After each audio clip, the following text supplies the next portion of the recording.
All right, episode 23. We're talking about Spotlights and their new album, Alchemy for the Dead. Before we get rolling, let's do some quick intros. Blake, you want to lead us off? Yeah, my name is Blake Carrera, and I'm from Aiwass. Is that me next? Sure. Chris here, guitarist for Stay Dead. Bucky? Bucky Brown. I work construction, but just a fan. So Doom Charts, alumni, and do some stuff with Ripple Music from back in the day. So, right on. Eddy? I'm Eddy from Opium Church and The Endless. Hey, I'm Pat from Monster Riff. I'm Robb from Hashtronaut. Cool. All right, Spotlights. A little different from our usual choice of album. Not necessarily in the stoner rock, doom, anything that we've really been talking about. So interesting choice. It was kind of just proposed to the group and we voted on it and it came up the winner. Must be an interesting album. Lots of different stuff going on. Not our usual choice. So a little bit of background on it. It came out in April of this year. The band Spotlights is from New York. They've been out for a little while. I think maybe around 2014, somewhere on there, they started putting out material. So anybody familiar with Spotlights and why, and what made this album a good choice for the Fuzz Club? I was mostly familiar with this album and the one that I believe preceded it from 2020, We're All Atomic. Very different albums. I haven't delved into the rest of their discography at this point. And I intentionally didn't really look up much about the band itself. I tried to just kind of take it as what it is. And to me, it's interesting because it's got that kind of shoegazy element to it. It's got a doomish type element to it. I wouldn't necessarily call it doom per se, but it's got some of the sonic fixtures of doom, you know, and especially on certain songs like Sunset Burial, you get some really, really aggressive guitars in there, and it's kind of scattered throughout, as well as, in all fairness, and I should probably be the one that says this, the vocal modulation is definitely a feature of doom. yeah, I've heard it referred to as kind of in that doom gaze category. So you said shoegaze, doom, kind of doom gaze, kind of makes a little sense because it does have that shoegaze. That's kind of what this album especially, it kind of ticks that button for me. Like the Deftones era, kind of turn of the century type. There's some stuff that kind of had that flavor to it. It definitely had some Deftones moments for me, like not really knowing Spotlights before this and just jumping into this one. I was like, oh, there's some Deftones to it, but a little bit, not as like maybe, I don't know, mainstream. Not as atmospheric, maybe like. Yeah, a little bit. A little more chuggy guitars and like the bass tones, what kind of stood out as different, like reverberated, or like, I don't know how to describe it, like really low, but like a rumbling bass that was kind of different. It's kind of echoey, like reverb or something. I don't know if that's what it is. Like probably reverb, maybe chorus. She got a huge pedal board, like all different kinds of. She uses guitar pedals actually, and she don't really care about if it's bass pedals or guitar pedals. I was watching a rig rundown from the band, and she has a crazy effect pedal board there. Yeah. So before we get too far into this, Mario from Spotlight sent me kind of like this mini documentary on this album. And it was like 15 minutes long. And I tried to get him to record a little bit of something for us. And he said, this kind of says everything we need to say. So he said I could edit it down, which I did, and probably mangled the fucking beautiful documentary that they made about this album.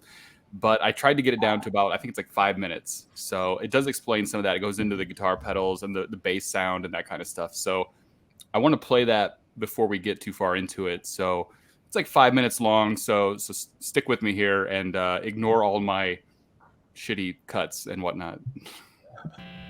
I think being an artist or doing anything with art, it's a combination of like thinking everything you do is amazing and thinking everything you do is horrible all the time.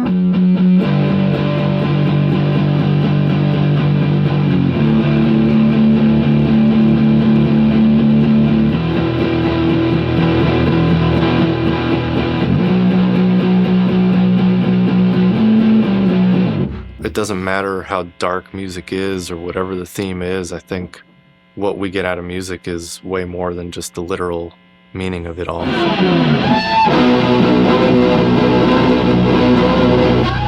If people are connecting with it on that level, then it's worth doing. It's hard to say what exactly kind of molded the creative intention for Alchemy for the Dead. I'm always kind of searching in my head for textures and sounds, not necessarily songs or parts or anything, but just how I want something to sound.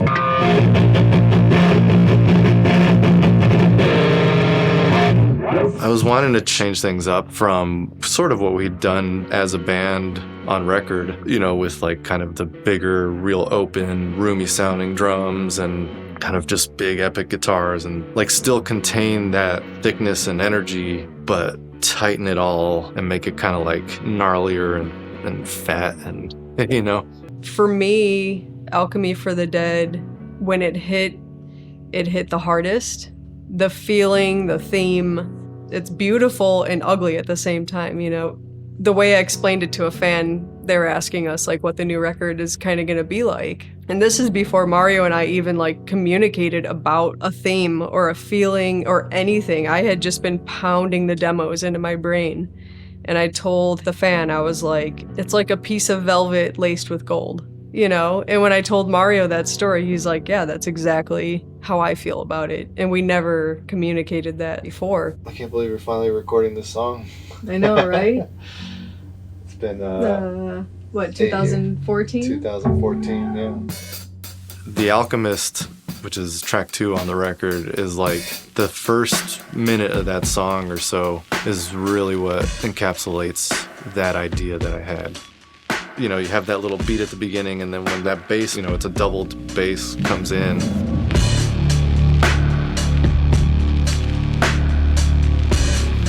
It just kind of fucking eats the speakers, It kind of just feel it pushing out like it's gonna break, but still real tight, so it feels kind of claustrophobic and heavy. We really tried to push the boundaries of what we normally would do, and that also involved playing drums and cymbals totally separate from each other and not together. And so for non-drummers, that's extremely difficult to do. Because you have to try and figure out what is physically, humanly possible without actually doing it live. So you have to play the drums with no cymbals, just you have to pretend there are cymbals there and just hit the air. And then when you're done with that, you have to listen to just the drums and then hit the cymbals where they belong. And with the kind of stuff that we're doing, it's not always very straight drum beats. It can be complex. And we did that because Mario is a professional audio engineer, and he had a great idea of how he could make the drums sound different in ways that you would not be able to make them sound if they were performed live in a typical fashion. That also involved using different drum sets on different parts of songs, different toms, different cymbals. To me, the sounds are always more important, and I think that's why we were able to work together the way that we did on this record and have it work. For me, I get a tone in my head for specific parts, and I just search it out. Play a little bit, let me hear that. Yeah, that sounds pretty rad. And once I find it, I'm done. I'm like, oh, that's it. It's I don't need to keep digging and fucking around. You can still hear, hear the strings still, You don't think it's too fuzzed out? I don't think so. The notes are a little clearer. Technically, all my pedals are guitar pedals, but it doesn't matter. It's doing what I want it to do. Some people get so specific or purist about it. It's you can do whatever the fuck you want. And I think people like that about my approach to pedals, because I don't know all the technical terms for what the fuck's going on, but I can explain to you exactly how I feel about it and why it works for me. And that's all that matters. For me, I wanted to invoke and provoke emotion, and I want you to feel me and hear me, and I want to make this song what it should be. There was no focus on me. As a bass player, my focus is on you, and how can I make you feel, and that's all that matters. As you get older, you start to sort of think about like how these things resonate in your life so that you look back and go, oh, I'm really proud of this thing that I did. And so if you can understand that like that is the dream, there is no dragon to be chased. If you're in a van driving to another city to play a show, or you're recording with your friends and making music that you like, if it's like happening that way, you're fucking killing it. Alrighty. I think that answered quite a bit of what the people that send videos along typically put in there. Some gear talk and inspiration and stuff. So it was a pretty cool video that Mario sent along. Like I said, if you want to check out the full thing, they have that full documentary. It's like 15 minutes long as opposed to like 5. So thanks a lot to them for sending that along. It was pretty cool. A couple things that I got from that was like her playing bass on guitar pedals reminded me a little bit of like Caius playing guitar on bass amps, you know, stuff like that. And I don't think we have any drummers here, do we? But just the way they recorded the drums and stuff like that was interesting. But just being kind of like a band that goes in and experiments, whereas a lot of the bands I think that we've talked about so far have been bands that are live bands, and their live experience is kind of the appeal to them, and the record is almost secondary sometimes, where this kind of seems like a band that goes in and really tries to experiment and clarify that sound that they're looking for. And I don't really have any idea what they sound like live. So anyway, any thoughts on what we just watched? I think it described the how we were talking about how the bass sounded weird doing that double tracking and stuff like that. Mm-hmm.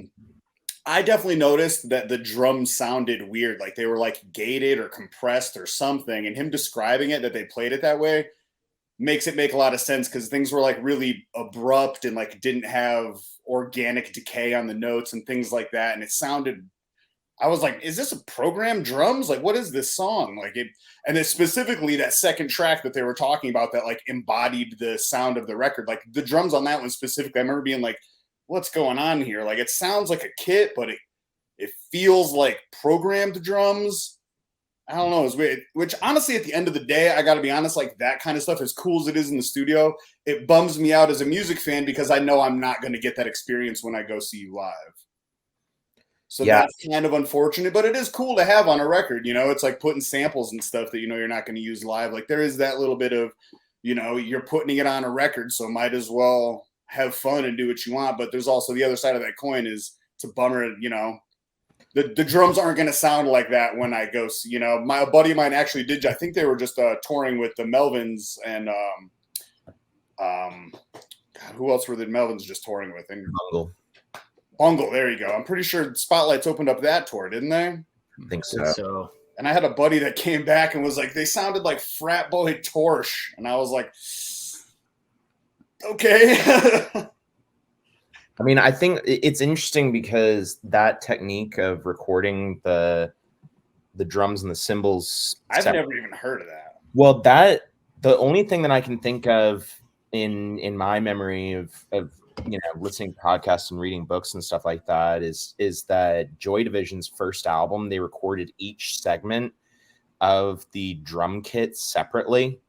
So like there's one track that he was literally just hitting the snare, and then the next track he's hitting one tom, and then the next track he's hitting another tom. That's and the next track so the first Joy Division album was made in even more like of a particular way for the drums. Yeah. I mean, it's a really cool idea, and like I totally get it, and I love the experimentation of it, but you know, like I said, just me as a music fan, like it's, you know, I guess just being a negative Nancy in general. I really appreciated this video because when I first listened to this record, all I heard was like industrial shoegaze, and you guys kept saying like, "Oh, it's doomgaze," and that just like wasn't the vibe I got until we heard that isolated bass line, and that bass was so fat and it was so heavy. It's definitely not a doom album, but there's like doom flavor sprinkled in there for sure. Yeah, and I finally picked that up in that documentary. After watching that video, I kind of had to go back and listen to the album again and listen for the bass sound and stuff. Like that's probably just something that I just overlooked a little bit the first time through. That video, it kind of, I just listened to the album like an hour before like the whole album, and that video does kind of explain a lot of what I was hearing. Like it's definitely, I was thinking this is very like they were using alternative techniques to record how all the instruments sounded. It sounds really cool. There's so much going on like beneath the surface. Like you're not your traditional rock and roll sound at all. It's this is not a rock and roll band at all. Like at least in that video, the video kind of proves it. And I like their attitude. Like the bassist is cool, just not giving a fuck about like the purist and like I just do what makes me feel good and it's kind of cool. So that's the best attitude to have. Yeah. So I like them more after watching just that short snippet. Those the album are always music helpful. They sent along one for the Fairy Ring album, and it kind of like helped us get a little better perspective on some of the things that, you know, not necessarily I don't think we didn't like, but just didn't understand about the album. Yeah.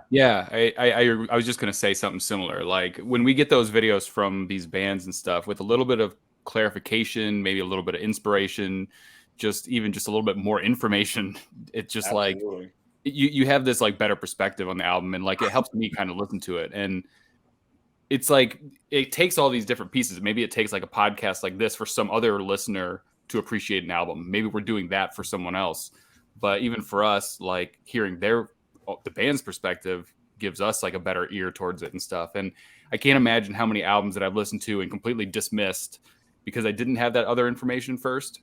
Yeah. And just been like, oh, I don't get this. This sucks. And just like moved on. And like maybe if I would have had a little something else to go along with it, I would have like felt a lot differently. I don't know. I think this album is kind of, in certain ways, it's rewarding, but it's also challenging at the same time, because one of the things I was thinking about was I was like, who is this album for? It was for me. It was for Pat. Oh, they made it for Pat. Yeah, they made it for me. Pat is a giant industrial shoegaze fan. The industrial. I didn't think so, but this album, I really dug this. Yeah. But you know, I was just thinking like, because in terms of if you think about the scope of albums that we've done, you know, you can be like, all right, this is for the Doom fans, this is for the Stoner fans, this is for this or that or another. You know, we've easily been able to kind of be like, this is what this is, for the most part. This album is a little more ephemeral. Like if I was having to describe this to someone, I have no fucking clue what I would say in terms of like, yeah, this is for fans of. It's all over the place.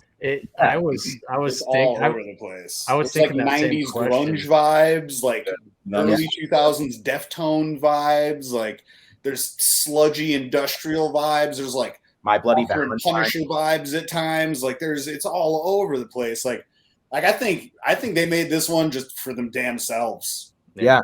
You know what I mean? Like they just got in the studio and they were like, we're just gonna fuck around. Yeah. I was thinking the same question, Blake. Like who is this catered toward fan base? And I was out mowing the lawn right before this, and I'm like, it's too weird for like doom stoner metal fans, but it's not weird enough for the weirdos who like the weird shit. Yeah, it's like in that middle ground. Weirdos that like the weird shit. It took every single person on this podcast a few minutes to get used to the album. I'm sure. I know.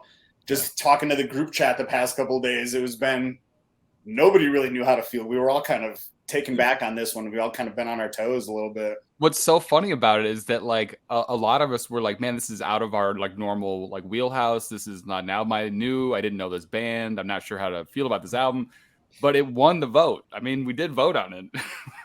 Someone fucking voted yes for it. And that's what makes it cool, I guess. And we went for it. So, well, I mean, there's plenty to think about with this album. You know, you've got the instrumentation, you've got the production. You know, I'm not big on paying attention to lyrics per se all the time. If that's more like if I have the vinyl, then I'll read the lyric sheet and I'll be like, oh, that's what that song's fucking about. But you know, the vocal style is a whole conversation topic. You know, this is the kind of album that you can actually sit down with someone and be like, what did you think of this? You know, what was that? You know, that was kind of why I voted for it, because I thought it would be like a nice onion to just peel for a while. Yeah. And really pick it apart, this one. And then you have some saxophone thrown in there. Like what? I was waiting for someone to that was on my list to talk about. That was what on was it Sunset Burial or was it a different one? I don't remember. No, it was on False Gods. I think it's like the fourth track. Yeah, it felt so random the first time I was listening to it, but I really liked it, and like I don't know that I would normally say that about a lot of saxophone. I almost think that was like the highlight track for me after like just that whole section of that song. Like, damn, that really worked well. And I'm a fan, like the sax. It's like a love them or hate them, or a lot of that. They get a lot of scrutiny, but it's been coming up quite a bit more often, like these days in heavy music. Resin and Ruby the Hatchet, you know. Mm-hmm. Yeah. Pat, what's that other band? 8 Foot Man Child? Is that what it's called? Oh yeah, the one with the what do they call it? Doom bass or Doom brass? Doom brass. Yeah. I think that we talked about the saxophone in the group chat. I called out that line right after it. Or right before it. There's no use in looking up. I think there's a lot of like really understated, tongue-in-cheek sort of lines like that throughout this record. The lyrics, like Blake was saying, are really terrific in a lot of places. Yeah, it's a beautifully crafted album for sure. The production quality is top notch. The musicianship of the members is amazing. And that's weird because it's way outside my wheelhouse of listening for sure. I was a little frustrated on the first listen because I was really waiting for like some sort of crescendo or high point on the album that I could really like root to as I'm listening to it on future listens. And so I was a little frustrated the first time around. And then what I found is like every song sort of has its own little crescendo inside of it. And there are a lot of different journeys that you can go on in each individual song. I mean, to me, it sounds like the soundtrack to the missing sex scene from The Crow. Yeah, there you go. Can make babies to this. Yeah, that's got to go in the social post, right? I was that's just the clip. I was just gonna say that's a clip. Clip that. We're gonna. Yeah, you're right, Pat. Like some of those, like each song has a little like either toward the end or the middle, like the guitars and the bass combined. Like there's some pretty aggressive moments that just like pound you. And then it kind of goes off in its shoegazy kind of like territory, but it's pretty heavy in parts. That was how the album started. I felt like it started out like that first track out the gate is just like a sludgy. Yeah, it just comes out swinging. It's just haymaker after haymaker, and then it goes into track 2, and it's this like industrial, almost electronica kind of. It was a really weird like to this. I don't know. Maybe you want to do ether. That first track I was the same way. That first track just hits hard, like sludgy. Yeah. It reminded me of when Crowbar covered No Quarter. It has like that No Quarter kind of like ring to it, just super kind of grind and heavy. Yeah, just marching and definitely. And it was just, I feel like that just the way the album started would just like set you up perfectly for how the whole rest of the album was going to go, where it was just this like juxtaposition of like heavy sludgy riffs with like weird like 90s shoegazy. It's strange. Well, see, it's a strange combination, but it worked out pretty well. Does anyone want to define shoegaze before we get into this? Because we've said it a lot so far. Weird. I'm still a little unsure. So shoegaze branches off from metal and grunge in the late 80s, early 90s. It's kind of epitomized by like My Bloody Valentine. Blake, do you have the story on how that name came about? My Bloody Valentine? No, shoegaze. Shoegaze. Oh, I'm guessing because it was a bunch of weird kids who liked Sonic Youth and they kept staring at their Converses. And they literally would not look up on stage. Yeah. They would not look at the crowd, and so some journalists picked out shoegaze. Yeah, they were shoegazing as they performed. Yeah, so I mean, it's characterized by waves of distortion, tons of reverb. Yeah, like ambience. Yeah, I mean, think of it as, I mean, if you want to simplify shoegaze to almost oversimplify it, it's like ambient grunge. kind of like it's also, the term is also kind of morphed because of like it's so just like these waves of distortion and reverb and all these, it's 1,000 guitar effects. So the shoegaze is also you just looking down at your pedal board the entire time, because really your pedal board is your main instrument, not your guitar. Yeah, because I mean it's big open chords a lot of the time. You know, and shoegaze has found its way into a lot of different genres. You know, like Bucky mentioned, doomgaze. There's the mixture of black metal and shoegaze that people call black gaze. That's pretty. I know what you're thinking, Ryan. What? I didn't say anything. You made it clear. Let's mature up a little bit. This is not the podcast we talk about black gaze, all right? Just add gaze after any other already existing genre, and it just gives it a different feel. I can tell you that this album, gaze, gaze. They lost me in a lot of that shoegaze, ambience kind of stuff. But whenever it came back into that grindy bass, like I was like, "Ooh, here we go." The drums too. The drums were weird, like you mentioned, Rob. Like I picked that, like it sounded really weird, but the drumming was had a really good groove and like worked well with that bass. Yeah, it was really the drums were super interesting, and that was kind of like the make or break for me. Like when I like couldn't really decide if I liked it, because it was something. So I was like, it was just like either super gated or super compressed. I couldn't really figure it out. I'm like, they're doing something, because that's not just a drum kit. Well, and they also, and like to hear that they recorded it that way, that makes perfect sense. It makes me like a little bit more, because I was kind of like, man, those drums. Yeah, same. I don't guess that they used a lot of not just straight up reverb, but reverse reverb throughout this and reverse delay. You know, those are. I heard that at a couple points, and I was like, oh, that's nice. Yeah, I can appreciate it. I mean, being a huge pedal dork myself, I can always appreciate when I can, listen to an album and be like, oh, that's a really cool combination of effects that I wouldn't have thought of. Even down to like, there's like phaser on his voice for half the record, even probably more, like stuff. I wouldn't have made those choices, but it's cool to hear somebody else do it. I didn't look into the band. I didn't look into lyrics or the history or anything when I'm listening. When we watched that video just now, I was kind of surprised it was just a 3-piece.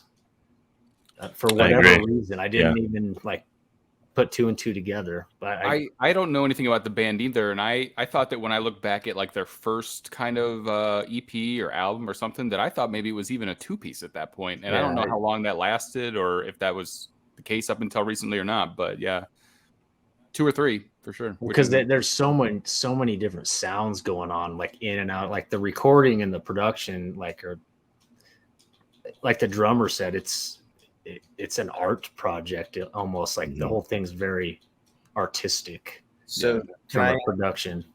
May I read like at least the beginning of this Spotify bio, because I feel like this will kind of shed some light on a lot of things and make some people laugh. Of course. So it says 2 musicians, husband and wife duo, Mario and Sarah Quintero, simply pick up their instruments and mainline dense distortion, spacey soundscapes, and unnervingly serene vocal transmissions directly from the heart. This unpredictable yet unassuming sound quietly heralded their arrival in 2016 on a DIY debut LP Titles. Brooklyn vegans stumbled upon the project and streamed Walls. The song eventually entranced musician and producer Aaron Harris of Isis and Palms, who shared it with his Palms singer and Deftones frontman Chino Moreno. An invite to open the Deftones summer tour followed, as the band would go on to share the stage with everyone from Melvin's Hum and Glassjaw to Pelican and Pallbearer. Ipecac Recordings fell under the band spell and signed them, and then it goes on. So, that I felt like that kind of tied a lot of the things that we were talking about together. Yeah, it was a lot of our we brought up Deftones, you brought up the 2 of them, we brought up a lot of those things. So that. Yeah, and their description of the dense distortion, spacey soundscapes, and unnervingly serene vocal transmissions. I mean, sums it up pretty well. Yeah, I mean that's pretty much what you're getting out of this album and out of this band for the most part. Their bio on on Facebook is also pretty on point. Atmospheric bludgeoning from Brooklyn, New York is how they describe it. I was I mean, getting like filter vibes too, like late back in the 90s. And There was a lot of 90s like nostalgic kind of tinges to it for sure. Like I couldn't pick up. There were like direct vocals. vocal patterns and parts where I'm like, man, that really sounds like, and I couldn't. I'm like, is that a Smashing Pumpkins song? Like, what is that? Like, where there was like, it would just give me like, when you like smell a smell and you're like immediately back in 8th grade. It was like that feeling. I'm like, oh shit, I'm skateboarding, listening to Nirvana again. You know, like. Yeah. So a couple of you guys had mentioned before we started the podcast, some of their other albums, and we didn't get into it a whole lot, but I don't know their other material. So anybody want to take a shot at some of their other material and how they've changed, matured, I'm sure, as we always bring up, how this one compares or what they've done over the years? Yeah, I mean, the album that Bucky's grabbing is the only other one that I've listened to. This was the one, and this was it was part of the Post Wax series, the series 1. Oh, really? Interesting. I had no idea they had that connection to. Yeah, it was the Jad and everybody. So Jad, yeah, he picked up on them. Wow. And it was the last chapter in the Post Wax. So they do have their toe into the scene a little bit. I mean, for me, it was kind of like a stretch, but they really do kind of have their toe dipped in there a little. Yeah, and that's where I discovered them. Like Blake said, I think that was when the first one you'd heard. Yeah, that was the first one I'd heard. My and it was to me. It was weird when it was different when that hit the street too. It was like, man, this is kind of different. So what does that one sound like comparatively? I think it's heavier than this one. A little bit heavier, a little less experimental, I think. Yeah. Like especially less experimental on the drum sound, and I would say less experimental on the overall production. It's still got that gaze to it. It's definitely got a lot of gaze to it. Are there black gays in there in this? I wouldn't say much black gays. Oh, okay. Not many. Okay. Just good old fashioned regular gays. Regular gays. All right. Cool. But there's one of the things that I actually prefer about We Are All Atomic versus I think it was We Are All Atomic. Yeah, We Are All Atomic versus Alchemy for the Dead is actually the production sounds a lot different to me. This one, like I would say my biggest complaint with this album was that the production wasn't really for my ears. Like I could tell that it, I like something with a little more raw edge to it. And this is like so polished that it's very beautiful, I just keep coming back to Deftones in my mind because they have such a polished sound, especially nowadays. Like they've gotten more polished as years go on. Yeah, there's a lot of smooth, like he was saying in that clip about, essentially, I mean, what he's talking about is compression is what I was getting from that, at least. Do we know who or where this was produced, just out of curiosity? I think that Mario did it. He did it himself. Yeah, he does that, so I would assume that he did. Okay. Yeah. So I mean, it's not that the production was bad by any means. It was just like in my personal taste, I prefer something with a little bit more of an edge to it, and this had a lot of polish to it. This is also like a little bit outside of our wheelhouse. I don't know many other bands that sound exactly like this, but like I'm sure within their genre, it's probably the proper amount of producing. It's like, yeah. I don't know how much, shoegaze stuff y'all are listening to, but it's not really high on my Spotify. I would assume that an album like this with a grittier, rougher production would not have quite the same impact. Yeah. Right. Yeah. Like that's why I'm saying it's kind of fucking stupid, but right. Well, would that be what they would sound like live? I mean, maybe. Because if it's just that fuzzy bass, I mean, and I don't know. It might be a total of looping pedals would be my guess, but I have no idea. I'm just looking at they came in at number 17 on the Doom charts in April. Did they really? That's another one I must have just missed in April. Fuck. Yeah, we talked about it on the April Doom charts countdown just a little bit. I think Billy Goat picked a song from them to feature. Okay. And so we kind of had a conversation about them, but I'm looking at the little review Rich Piva wrote, and he says This album's gigantic, like a huge shadow overtaking the earth with all the heavy swirling guitars and their patented slow dive meets hum meets Deftones sound that's taken to the next level. So that's a couple more kind of shoegazy bands we didn't mention, slow dive and hum, which kind of makes sense. I'm really sorry. Go ahead, Bucky. Sorry. I think it's interesting. There's like the playlist they're on Spotify is things like best of post metal, doom charts, new heavy and fast shoegaze, isolation medication, things like that. Tool rock inspired by Tool. Was it new heavy and fast shoegaze? Yeah, I don't know. I don't really understand fast shoegaze, what that would be. New heavy, yeah. Like heavy and new shoegaze I can get, but fast shoegaze doesn't really make a lot of sense. And this isn't fast. No. I wouldn't classify it as. What were you gonna say, Pat? I was really. It's nice to hear Hum come up this many times in the conversation. I think Hum is a vastly underrated band. They had their moment, but I don't think they were ever fully appreciated. And I don't know. It doesn't sound like you guys listen to much shoegaze. I don't listen to a lot of shoegaze compared to shoegaze fans. There is some like really, really beautiful albums that have come out recently. There's an album called The Shape of Everything by a band called SOM, S-O-M. It's absolutely gorgeous and similar production values. It is a little bit more textbook shoegaze, but there's just a lot of really beautiful music coming out right now in the scene. Yeah, I mean, mine is mostly limited to black gaze. I figured as much anyway. Yeah. I knew you were into black gaze. Yeah. You know, like I think of bands like Sylvain and Alcest and stuff like that are, I think, are closer related to Spotlights in some ways than most of the other bands that we've covered on this pod. You know, there's like an undercurrent of aggression to this, whereas a lot of what we will cover is a little more out front with their aggression. So I think that's maybe part of why it's jarring to us. Yeah, I mean, it's not a traditional Doom album at all. It's definitely has very doomy elements, and you know, as far as guitar tones and that like gigantic wall of you know, distortion, you know,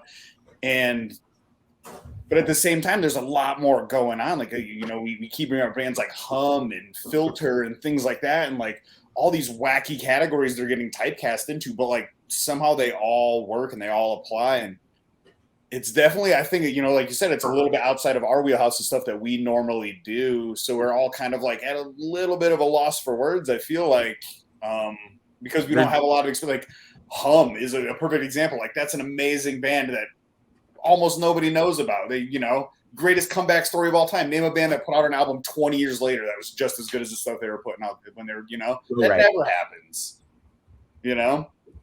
So there's definitely nothing, you know, like this album specifically is just, it's a really strange new flavor. They're all just like, is that umami? What is that? What's going on here? Like, there's definitely nothing stoner about this album either. Oh God, no. Until when she started playing that bass in that documentary part, then I was like, oh, I get how we might talk about this on here. It was so fucking fuzzy and like just like she even said something about it. What did she said something about like the fuzz? But I was like, oh, okay. At least there's that. That I was gonna say that when he did his little cuts on the guitar during that like opening section, I was like, dude, I like that. Just the sound of what he did just right there, almost like better than the songs on the album. Like yeah, the guitar alone was couple songs that they raw played in that cut documentary. I sounded was like, oh, I got to go back and listen to this album again after that. Well, it was like Blake was saying with like maybe, you know, cutting back on the production and putting things out a little bit raw. Like I'm kind of bummed I didn't get to see these guys live a couple weeks ago when they were in town, because I probably have a, you know, much better perspective currently. But it would be nice to hear like, you know, just guitar and bass and not, because, you know, like you said, it's a beautiful piece of artwork, but it's got to be tough to do exactly what you hear on the record live. I'll bet you that they're pretty good live, but I bet it's a completely different, like I bet they know how to play live, just as a 3-piece. Yeah, and there Guitar, probably bass, some drum, song super selection fuzzy. plays into that too, I would imagine. Because some of this stuff, like, it gets really out there, and it's really like there's like 3 or 4 guitar parts and stuff like that, which is great for the album, but you know, unless you're hiring an orchestra behind you. Yeah. You guys know a lot more about, like, you know, set list selection and choosing the songs that you play live for different reasons and different locations with opening for different bands and all that kind of stuff. But I saw a band called D-Mob Happy open for Uncle Acid, and D-Mob Happy is like a very like alternative, like almost Queens of Stone Age, but even like probably more radio friendly than Queens of Stone Age band. And I saw them open for Uncle Acid, and they played like the fucking heaviest set that I've ever heard, heavier than any shit that they've ever put out on an album ever. And just they changed their whole tone and everything. And so I just have like this newfound appreciation for like changing, like almost kind of like who you are depending on your audience and like maybe who you're playing with or where you're at and stuff like that. So like a band like this, like I do think that they could probably do kind of whatever they wanted live, and they're probably a different band. I mean, if you listen to them on record versus live, like they might not necessarily be exact replicas of each other, but that's not always a bad thing. I mean, you know, you're playing to your audience a little bit. You're playing to, if they're going out with the Melvins, I'm sure they're playing a different set than if they're playing with, you know, some other shoegazy band, you know. That's exactly what I was just about to say. Like, I'm sure their set list when they were touring with Deftones is much different than it was when they were just touring with Melvins and, yeah, you know. And if you have that versatility in your band, that's amazing, you know. Yeah. Yeah, I mean they know how to play, so I think they could pull it off. Like, somehow. Absolutely. Oh yeah, they're clearly great musicians. Yeah, and I do think their songwriting is very good as well. You know, it's a little bit outside of what I would normally listen to, but I think that's part of the reward of listening to this album. You know, like I'm guessing that a lot of our listeners are probably like us, where we listen to a lot of the same shit. And that's part of the merit of this album, is that it's like, all right, this has got elements of what you listen to. Branch out a little bit and give something new a try. Yeah, 100%. And I hope that that's always kind of the outcome of the Fuzz Club, is that people go like, oh, I didn't know this about that. I'm gonna go check this album out now. It's a great segue album if you're a Doom fan trying to get into, you know, some more shoegazier stuff and some more that 90s grunge revival feel. This is a great album, or vice versa. If you're more of a shoegazy fan and you listen to, like, you know, atmospheric, ethereal music, this might be your, you know, a little bit of a segue for you to listen to some heavier stuff. And those albums are amazing. You know, I don't think a lot of us would be here without albums like that in our childhood that were like, oh, this isn't a punk rock album, but holy shit, this is awesome, you know? Sure. Bi-directional gateway drug. Yeah. All right. Anything else you want to say about this album? Any favorite moments or anything that you'd like to see them improve upon for the next one, or that they do really well or could do better, or anything? I loved that it just came out of the gate swinging. That I loved that. It's just track one just kicked you right in your chest immediately. It was awesome. It was like I was Hate 5-6 and somebody was trying to touch my camera. Yeah. Anybody? No, yeah, just terrible human. All right. What about the artwork? It's got some pretty gloomy artwork.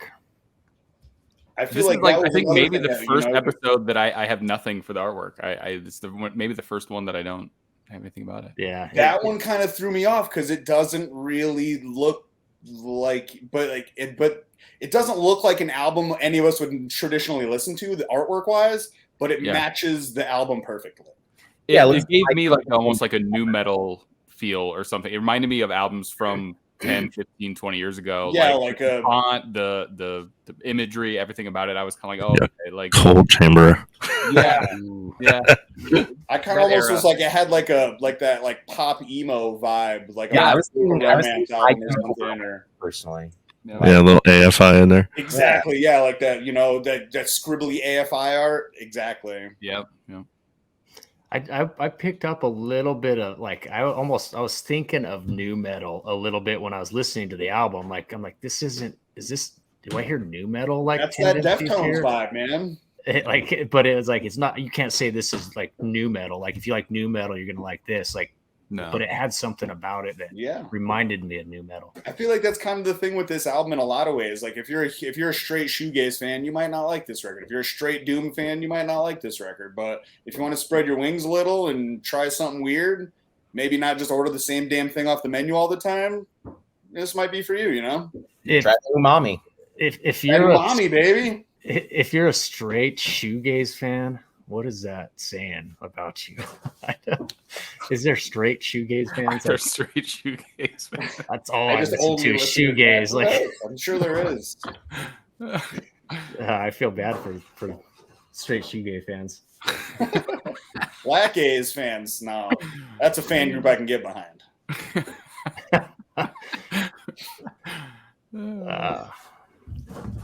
All right. Anything else about this album?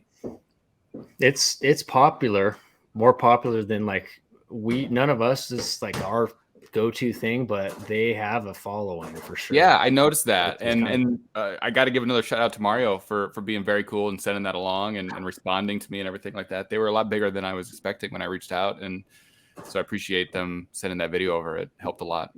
Well, and back to that video, like you mentioned, like how those types of videos like help bands like us kind of put the pieces together. Yeah. And just the fact that the band puts a video like that together, like shows their like work ethic and their like marketability, and like they're going to be more popular if you're doing that kind of stuff as a band.